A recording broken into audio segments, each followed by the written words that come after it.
Well, detectives say they're having trouble keeping up with the number of cases. So far this year, there have been 48 homicides and more than 600 shootings. Fox 12's Audrey Wheel joins us live with the challenges in solving these crimes and what's being done about it. Audrey? Nora, police have made arrests in fewer than half of the homicide cases this year, and we're told there could be several reasons for that. But the biggest issue right now with detectives working those homicides is not enough of them and not enough time with such a big caseload.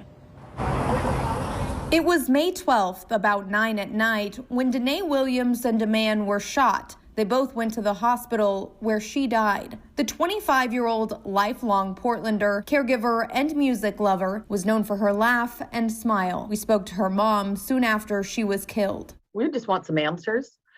We want to know why that would happen to her. Did this need to happen? She was turning left at a red light. She does deserve some justice. She has lost her young life. She was just beginning to live. 2 months later, the questions remain. No arrests have been made. That was one of 48 homicides in Portland so far this year. In those cases, police have made 19 arrests. Why isn't that arrest number higher? There's a lot of factors that go into how detectives come to the point where they make an arrest in a case. On the one hand, Portland Police Lieutenant Greg Pashley says usually the person responsible runs from the scene, and detectives have to rely on tips. In a lot of cases, that's what they're really waiting for. It's that one phone call that says, here's who did it. And unfortunately, it just doesn't happen that often. And this year, Pashley says there are just so many homicides on top of a smaller staff that the detectives are swamped. Pashley says in an entire year, 30 homicides would be a lot for Portland. Police started seeing a big increase last year when there were 54 total. Every single one of these cases, just like every shooting, deserves a detective's full attention. But they can't possibly give it their full attention these days, especially because of the volume.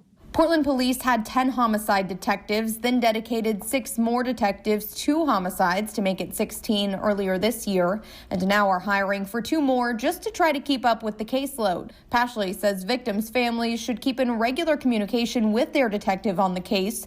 Community members need to come forward when they have information, and that the Bureau needs to get up to fuller staffing to help solve these crimes. Every single one of the victims deserves to have their case investigated, and the family and friends of the victims deserve to have their case worked. And Pashley says with this huge workload, detectives have to follow the cases with leads coming in. Another reason why it is so important for people who have any information to share that with police. For example, in Danae's killing, which happened near Northeast MLK and Deacon, police say that there were people in that area who saw what happened but left before talking with officers. Reporting live in Northwest Portland, Audrey Wheel, Fox 12 Oregon.